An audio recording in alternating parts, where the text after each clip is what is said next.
Hey guys, it's Glenn from Glenn'sCarCollection.com. So about time we do a video on this new to me 2017 Porsche 991.2 base Carrera.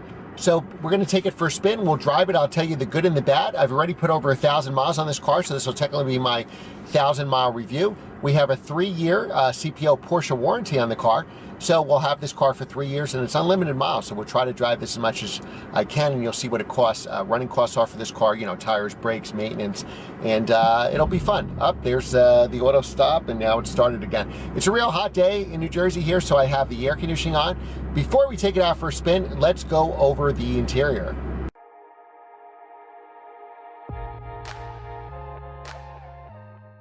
All right, so the first thing you notice is this beautiful steering wheel. Now, on some of the older cars, like the 997s or the 987 Caymans, sometimes the base steering wheel was pretty ugly, and you had to get optional steering wheels. This steering wheel is really cool. Now, there is a multi-function steering wheel that'll give you all the controls in these holes here, but I really like this steering wheel because it's just so good in your hands. It's got great grips. It's the right thickness. So kudos to Porsche for doing a phenomenal steering wheel. I don't need all the steering wheel controls. If you do, of course, you can option that out. And like any Porsche, front and center is the tachometer. Now here you can have a lot of information go through. You can get all your temperatures. You can get the navigation. You can get all kinds of goodies there. That's changeable. There's here you have your gas, which you can see. So now here's an issue. When you go back here, you can't see some of your temperature gauges. Now you can bring them on here, that's what I have, but obviously you're gonna have trouble with your water temperature and oil temperature because they're actually blocked by the steering wheel. Now here is the speedometer. After owning 4 different Porsches, I always use this as my speedometer. Porsche has the traditional speedometer here, but it goes in 25-mile increments, and then each little dot is 5 miles an hour, so it's kind of hard to tell if you're going 30 or 40 or 35, so I just use it here. It's the easiest way to use it. Of course, if you're driving spiritedly, the tachometer means everything to you. Then we have the oil pressure. We have the lights on the side here, and remember, the steering wheel on all Porsches is to the left. Now, I would assume we have the Bose stereo, so that gives you the speaker down here. I would assume if you got the upgraded Burmeister stereo, you'd probably have speakers here and here. It looks like these would be places for speakers. Then, of course, you have your mirror control and power window controls. Obviously, only 2 windows go down, so even though you have 4 buttons here, these 2 work. I love when I drive the car and I can see the Miami blue mirror and then the Miami blue hood. It's so cool. It reminds me of my Laguna Seca blue M3.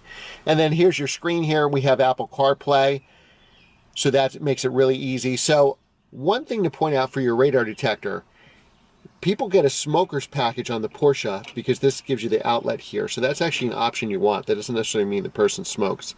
I don't smoke, but I like to plug in my radar detector. So the issue here is if you have a stick shift, you plug in your radar detector, your cord's going to go right over where you need to shift. So there's actually a side outlet here where I plug in my radar detector and then I run it up here until to the suction cups. Now the issue is your cord, it's still a long stretch for your cord. Now this is an option right here, this cargo net to store stuff. So what I do is I get like an adapter, I get one of these, not the greatest thing in the world, but it works. And I plug that to the outlet. Now I can kind of stick it here, though it never ever sticks. And you have USBs for your phone, and you can put your adapter for the radar detector in there, and then it's a shorter throw. Because I find if it stretches, then you go through the adapters pretty quickly. Now here's your cup holders, and they adjust for size, and then your passenger has one as well. Now what you have to do, you can actually lock it. So the issue here, and you want to lock it, so if I'm doing spirited drives on a Saturday or Sunday morning, I have my water bottle here, this will go back. Every turn I make, this will move like crazy like this, which is very distracting. So you just got to remember when you have it out, just push it back in. Now it's locked into place, and now the water can't move around too much. Now it's very shallow here. So if you have like a huge water bottle like I usually have, I don't think it's going to stay in there because there's only about 1 inch or 2 that's actually covered. So if you have something that's really long, that's going to be an issue for you. So I just use a regular water bottle. Now the buttons. I actually like buttons. I don't like to go through all screens and everything and get what I want. So this is for the sunroof, which I never used. I think I used once. The car's dirty now, so I'm not going to do it. This takes off your stability control. These are your shocks. So PASM is standard now on the 991.2 cars.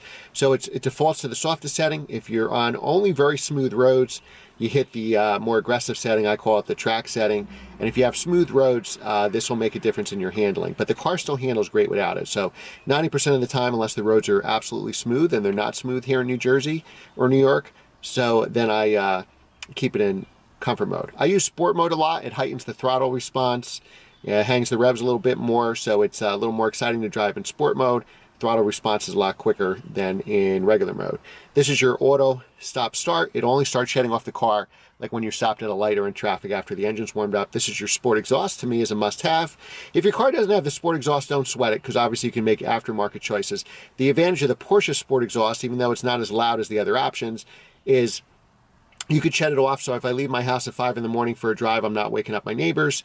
And it doesn't have drone, so that's a big thing. You're on the highway, you don't want drone of an aftermarket exhaust. Aftermarket exhaust sound phenomenal, but then you'll have the drone. This is what I call the poser button. This can leave your wing in the upright position. It goes up, I think it was 75 miles an hour, it goes up, and then I forget what it comes down, somewhere like around 30 or so. Lock and unlock the doors. Hey, I just figured that out today, hazards. And then let's talk about the 7-speed. So this is awkward. I love that this car is a manual transmission. To me, it's so much more engaging than PDK, even if it's a tad slower. But as you can see here, reverse is up to the left. So you actually have 5 gears going forward and only 3 in the bottom. And when you're going through the gears, it can be very confusing. So I'll put the clutch in now. So again, reverse is up and to the left. But when you're in 7th gear, it's easy to get into 7th gear. But then when you come out, it defaults back to neutral and puts you in 4th. So when I try to do a 7th to 6th downshift, it's impossible. See, it's stopping me there. 7th, I just want to go to 6th. That's all I want to do. And I always feel like I got to go almost into 4th and then bring it back to 6th, which is kind of a pain in the neck. So for that reason, most of the time I don't even use 7th gear, just because it's hard to get it out of 7th gear. 7th gear is really just for gas mileage, and 5th and 6th kind of are too. But if I want to pass somebody, you almost want to go from to 7th to 5th rather than go to 6th gear. All right, so we'll put that back. We'll put this out of the way for now. Then you have, so I have optional, they're both options, heated seats and cooled seats.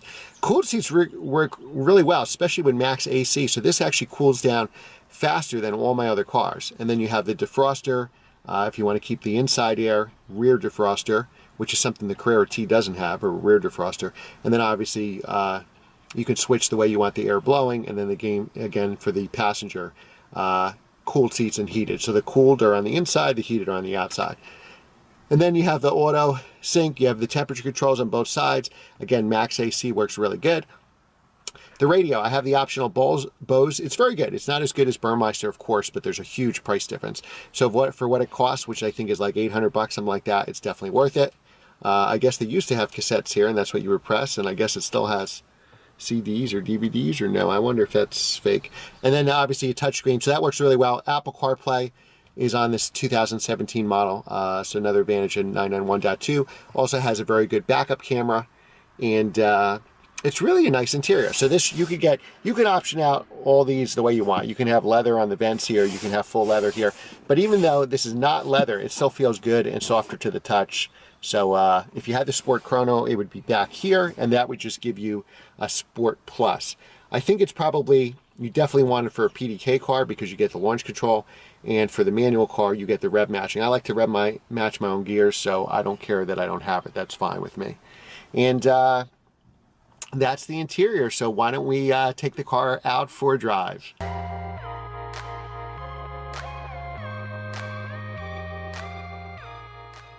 All right, guys, we're done with the interior. It is time to drive the car. Now, this is a 7-speed manual transmission, so I was looking for a Miami blue car with a manual. I didn't care, honestly, if it was a base, Carrera T, an S, come on, don't let them go, a GTS. You know, I really just wanted this color with a manual transmission. And I happened to find a base. Miami blue is a pretty rare color. I think only about 3% of 991.2s are Miami blue, and they made those cars only for 3 years, 2017 to 2019. For the 2020 model year became the new car, the 992, and Miami blue was available the last year. This 2020 model year has now been discontinued. So if there's only about 3% of those cars in this color, that doesn't leave many, and then 90% of the cars are PDK, and I wish I was exaggerating. So it's very hard to find a manual. Now in the Carrera T's, I believe there's 30 manual Miami Blue cars, and just before I bought this car, about a week earlier, or 10 days earlier, a Miami Blue car did come up, but it was about 17,000 more than this car. So Miami Blue cars are definitely falling. They were selling for sticker or over sticker when they first came out. You know, due to the 992 probably being out, or maybe everything else going on in the world, prices are dropping on those cars, but they're still about 95,000, somewhere in that range. If you want Miami Blue, I've seen them as low as about 85,000 if you want a normal color like GT Silver or Black or White or something like that. But will they be long-term collectible cars? We shall see. They'll certainly have a better resale value than the base Carrera, but you're paying a lot more money to get into it. You know, at that price point, honestly, I'd probably take a Carrera S. Now, why didn't I take a Carrera S in the first place? Well, the only other Carrera S I found, there were 2 Miami Blue cars for sale in the country, one in the Midwest, one in 100 miles from my house. I found it in Pennsylvania, so not too bad of a drive at all. Was a base Miami Blue manual, which I bought, and the other one was an S, same mileage, for about $30,000 more. So Miami Blue does certainly sell for a premium. I think with everything going on, when I bought this car, this was selling for the same price as a silver or a black car. So that was very, very surprising to me. So I jumped on it and bought it right away.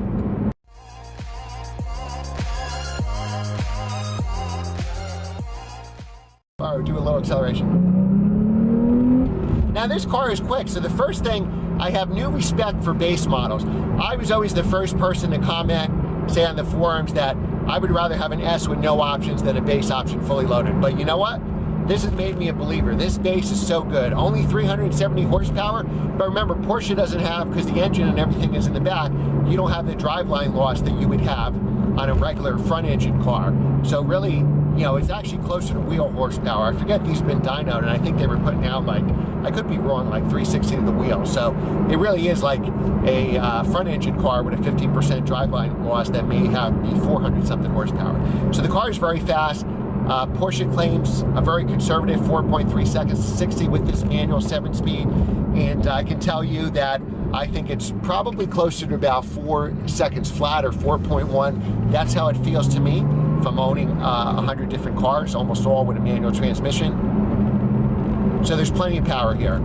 To me, it's not worth the extra money for the S. Of course, if you can get them for the same price, I would choose the S, but on the $20,000 difference on the used car market, no way. I would take the base. For about 1,100 bucks, you can do a tune that'll give you close to 500 horsepower, and that's all you need. You'll be faster than any S or GTS. Now, I drove all those cars, and I don't even have the sport exhaust on. I drove all those cars, and they had bigger turbos. That's really the difference. It's all the same 3-liter turbocharged flat 6, but the S and GTS have bigger turbos. So they do have more power, and you feel that in the mid-range and upper mid-range, but more turbo lag because of those bigger turbos. So this actually, my favorite kind of engine is normally aspirated, and this drives and acts like a normally aspirated car. Now, turbo noise, you don't, that truck's kicking up rocks. Turbo noise, you don't really hear turbo noise unless the windows are down. It would be too windy to do that. If you do have the windows down, you do hear the turbo whoosh of the car. With these windows, you don't really hear anything. You hear the engine sound, which is obviously behind you. And the exhaust sound, the sport exhaust sounds good, but it's muted with the windows up. If the windows are down, you can hear it pretty good. And I've gone on a lot of drives with my friends. I try to drive this at least every weekend, sometimes Saturday and Sunday, very early in the morning with friends. And whoever's behind me says, yeah, they can really hear my exhaust with the exhaust button. So the good thing about this sport exhaust, and I'm really glad I have it, and again, that's the easiest thing to fix. If your car doesn't come with a sport exhaust, get an aftermarket one. The aftermarket ones are louder and may even sound better, but then you're going to get the drone, and what's good here, the engine just refired. I took my foot off the brake. You got the stop start when the engine's warmed up. The advantage here is if I'm leaving 5 a.m. on a Sunday morning for a drive, the exhaust starts in the off position, the quiet position, so I'm not waking up my neighbors, and I don't have to turn it on until I'm actually out of my neighborhood. So let's do a little acceleration. So you really feel that turbo power. It's still pretty linear. It's not like a big turbo shove. So again, if you weren't a car enthusiast and I told you this was normally aspirated, you may actually believe me.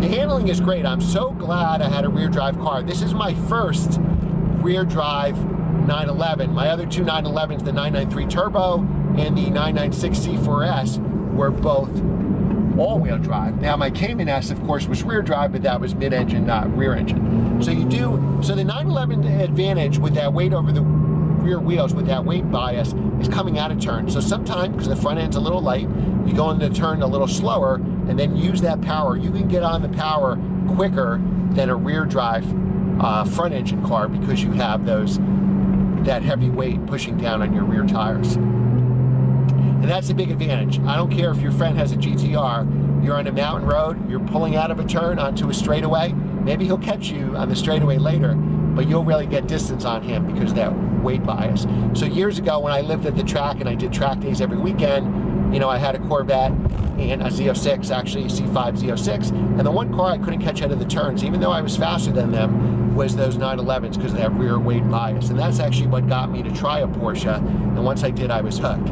These cars are very, very reliable. I wanted a car that was still under warranty that I could put on limited miles, and that's what I was able to do here. And then, my choices were very limited for sure with Miami Blue and a manual, but this, happened to come at the right time, and I'm going to drive the heck out of it. Visibility is good. My hair's in the way here. Just got a haircut. Visib is really good on the 911s because you have a lot of glass, so there's really no blind spots. It's very easy to turn. Some things I don't like about the car, well, it feels very wide for me. I think the E46 M3 spoiled me.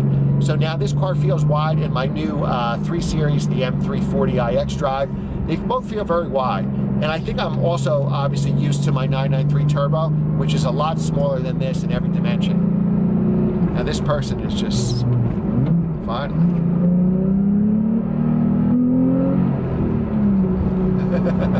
You got a ton of passing power. I live where the roads are full of turns.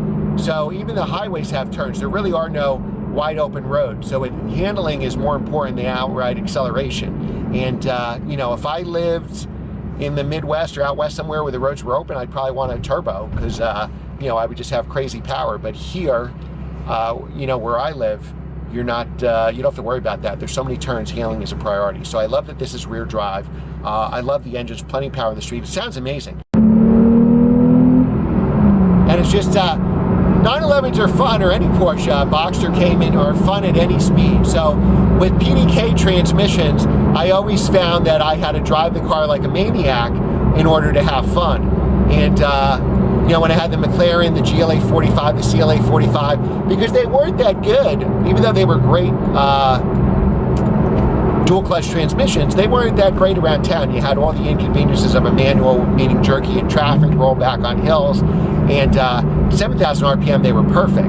But, any Porsche with the manual transmission is a great car just to drive around town and do errands. I'm actually driving by a building for a client now. My client wants to lease this building. Because I've been doing commercial real estate forever, I know that this building is going to be available where nobody else does. And, we're going to get him this building a year early and save him a lot of money. And obviously, if I save my clients a lot of money, I get paid because I'm on commission, and obviously that gets me these cool cars. Also, subscribing helps. Make sure to hit the subscribe button, like and share this video so my channel can grow. The more subscribers I have, the more cool cars I can review.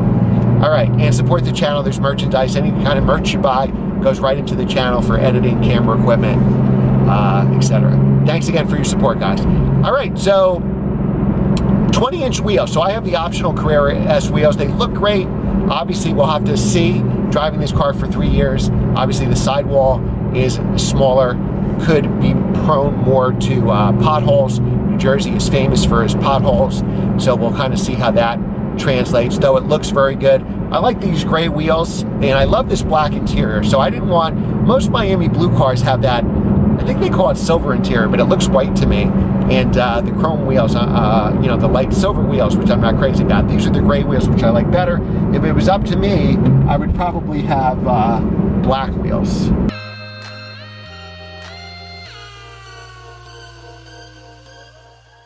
Oh, so let's talk about 7-speed.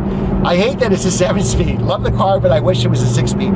Or put reverse down and to the right, because you have 5 gears going up, reverse 1, 3, 5, and 7, and only 3 gears on the bottom, 2, 4, and 6. So getting into 7 is very, very easy, and you know, I forget exactly, but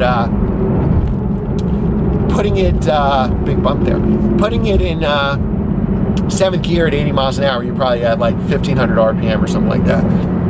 And so you get really good gas mileage. The problem is getting out of 7th. So when you're in 7th gear, it actually puts you towards the middle. So it's very easy to go from 7th to 4th. And it's I guess I just got to get used to it. I can't really go to 7th to 6th. It's easier to go like 7th to 4th or 7th to 5th. And most of the time it falls into the neutral position, obviously, but in the middle where 4th gear is. So when I try to go 7th to 6th, it typically wants to bring me to 4th gear, and then I got to go back up to 5th and 6th, and just make it easy coming out of 7th. I'm sure that's done, you know, for a reason, but I guess I just got to get used to it. So as far as how low the car is, what I love about Porsches, unlike BMWs that you can easily scrape on steep driveways, Porsches have a rubber piece underneath, and you know, that's a cheap $100 rubber piece. So if you ever did scrape it up, when you go to sell the car, you could replace it. Now my car's in perfect condition, so whoever the first owner is, I think really took care of this. But there are lifts available on these cars, an electronic lift like the GT3 has, but I honestly don't think you need it if you're careful. Now tire wear, it seems like rear tires wear out pretty quickly on this car. They all do at 911s with, you know, the weight of the engine on there. And here's a Carrera S 991.2 convertible in front of us. And these tires were replaced. I bought this car with 8,000 miles. I just hit 10 now, 8,000 and change. At about 6,000 something miles, the rear tires were replaced. So much more fun in rear drive. Now the engine, driving aggressively on mountain roads, the engine will step out on you slightly. I mean the rear end, which is where the engine is. But it's the electronics bring it right back. It's very controllable.